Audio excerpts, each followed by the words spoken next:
బెంగుళూరులో ఇప్పుడు rave party విషయం మంచి హాట్ టాపిక్‌గా మారిందనే చెప్పాలి. అయితే ప్రస్తుతం ఇప్పుడు బెంగుళూరు రేవ్ పార్టీ గురించి టాలీవుడ్ ఇండస్ట్రీలో చర్చ అనేది నడుస్తుంది.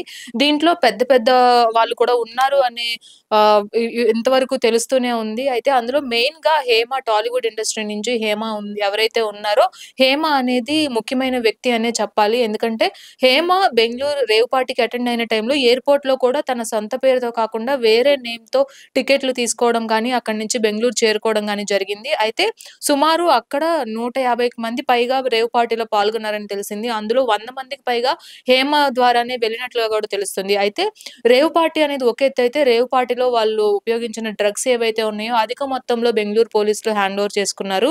బెంగుళూరు పోలీసులు హ్యాండ్ ఓవర్ చేసుకునే టైంలో సుమారు 102-120 మంది వరకు డ్రగ్ టెస్ట్‌లయితే చేయడం జరిగింది. అందులో 86 మంది వరకు డ్రగ్ టెస్ట్‌లో పాజిటివ్ తేలింది. అందులో హేమ కూడా ఒక భాగం అవ్వడం అనేది మెయిన్ థింగ్ అని చెప్పాలి. ఎందుకంటే ఫస్ట్ తను ఎంతో వాదించింది. నేను బెంగుళూరులో లేను. నేను మా ఇంటి దగ్గరే ఫార్మ్ హౌస్‌లో ఉన్నాను. అండ్ బెంగుళూరులో నేను లేను అనేది ఎంతో వాదించినప్పటికీ తను వీడియోస్ కూడా రిలీజ్ చేయడం జరిగింది. అంటే నేను ఇంట్లోనే ఉన్నట్లుగా ఒక వీడియో అండ్ అలాగే మా ఫార్మ్ హౌస్‌లో ఉన్నట్లుగా ఇంకొక వీడియో అండ్ తర్వాత వచ్చేటప్పటికి నేను ఇంట్లో బిర్యానీ చేస్తున్నాను, ఆవకాయ పచ్చడి పడుతున్నాను అని ఇలాంటి సోషల్ మీడియా ఇన్‌స్టాగ్రామ్ కావచ్చు, ఫేస్‌బుక్ కావచ్చు, యూట్యూబ్ కావచ్చు ఇలా ఒక్కొక్క వీడియో పాత వీడియోలు సైతం తీసుకొని కొత్త వీడియోల రూపంలో విడుదల చేయడం జరిగింది. అయితే దీనంతటిని చూసుకుంటే ఇప్పుడు హేమ తీసుకున్న బ్యాక్‌గ్రౌండ్ విజువల్స్ ఏవైతే ఉన్నాయో, హేమ బ్యాక్‌గ్రౌండ్ విజువల్స్‌లో ఉన్న ఆ బ్యాక్‌గ్రౌండ్ అండ్ అలాగే బెంగుళూరులో ఫార్మ్ హౌస్‌లో ఉన్న బ్యాక్‌గ్రౌండ్ కూడా ఒకటే అవ్వడం అనేది విశేషం అని చెప్పాలి. దాంతో కంపేర్ చేసి చూసుకొని కాస్త వరకు ఆవిడ మీద నెగటివిటీ వచ్చింది. అండ్ అలాగే దీంతో పాటు యాంకర్ శ్యామల అండ్ అలాగే జానీ మాస్టర్ అండ్ అలాగే యాక్టర్ శ్రీకాంత్ కూడా ఉన్నట్లుగా కూడా గుర్తించారు. కానీ వాళ్ళందరూ హైదరాబాద్‌లో ఉన్నట్లుగానే తెలుస్తుంది. వారికి కూడా డ్రగ్ టెస్ట్ చేసినప్పటికీ అందరికీ నెగెటివ్ వచ్చింది. హేమకొక్కరికి మాత్రమే పాజిటివ్ వచ్చింది. దీంతో బెంగుళూరు పోలీసులు రంగంలోకి దిగి హేమని అరెస్ట్ చేయడం జరిగింది. అరెస్ట్ చేసినప్పుడు కూడా మీడియా నా మీద దుష్ప్రచారం చేస్తుంది అనే వ్యాఖ్యలు కూడా ఇప్పుడు దుమారం లేపుతున్నాయి. నా మీద ఎందుకు దుష్ప్రచారం చేయాల్సి వచ్చింది?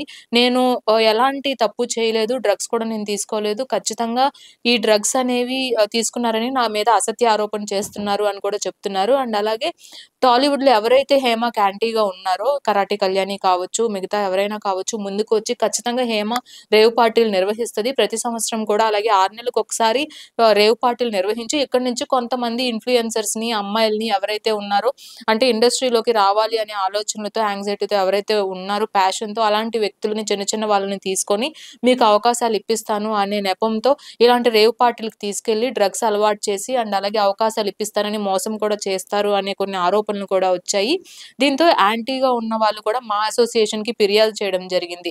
హేమని ఖచ్చితంగా తన పదవి నుంచి ఇప్పుడే మా అసోసియేషన్‌లో కీలక పాత్రలో ఉన్న హేమని ఖచ్చితంగా మా అసోసియేషన్ నుంచి రద్దు చేయాలి. తన సభ్యత్వాన్ని కూడా రద్దు చేసి మా అసోసియేషన్‌లో సభ్యత్వం అనేది లేకుండా చేయాలనే తీవ్ర ఆరోపణలు కూడా వస్తున్నాయి. దీంతో మంచు విష్ణు కూడా ఇప్పుడు తెర మీదకు వచ్చి హేమ ఏదైతే పొజిషన్‌లో ఉందో ఇప్పుడు ఆ పొజిషన్ నుంచి తనని తీసేస్తున్నట్లుగా కూడా వెల్లడించారు. ఎప్పుడైతే తను తప్పు చేయలేదని నిరూపించుకుంటదో అప్పుడు మళ్ళీ తిరిగి అవకాశం ఇచ్చే అవకాశం కూడా ఉంది అని కూడా తెలుస్తుంది. అయితే ఇప్పుడు హేమ తన సభ్యత్వాన్ని రద్దు చేయడం మీద కూడా తీవ్ర వ్యాఖ్యలు చేస్తున్నారు. ఇలాంటి అసత్య ప్రచారాలు చేయడం వల్ల నా మీద ఎందుకు రుద్ది నన్నెందుకు కీలక పాత్రలో చూపిస్తున్నారు? దీనంతటికి నేను సహించను. ఖచ్చితంగా నిజం బయటపడుతది అనే వ్యాఖ్యలు కూడా హేమ చేయడం జరిగింది. అయితే దీంతో ఒక్కసారిగా టాలీవుడ్ అంతా ఉలిక్కిపడిందనే చెప్పాలి. టాలీవుడ్‌లో ఎవరైనా సరే ఇప్పుడు పెద్ద పెద్ద అవార్డ్స్ తీసుకుంటున్నారు. వేరే స్థాయికి వెళ్తున్నారు. కానీ ఇలాంటివి కూడా వెలుగులో వచ్చేటప్పటికి టాలీవుడ్ మీద కొంత ప్రభావం చూపిస్తుందనే ఉద్దేశంతోనే మంచు విష్ణు కూడా ఈ నిర్ణయం తీసుకున్నట్లుగా కూడా తెలుస్తుంది. ఇంకా దీని మీద ఇంకా సమాచారం తెలియనుంది. సో, దీని పట్ల ఇప్పుడు దాకా జరిగిన పరిణామాలు మనం చూసుకున్నప్పటికీ ఏవైతే ఉన్నాయో హేమ కూడా ఖచ్చితంగా నేను నా వైపు నుంచి నేను నిరూపించుకొని తీరుతాను. మళ్ళీ నా సభ్యత్వాన్ని నేను తిరిగి పొందుతానని కూడా హేమ వెల్లడించడం జరిగింది.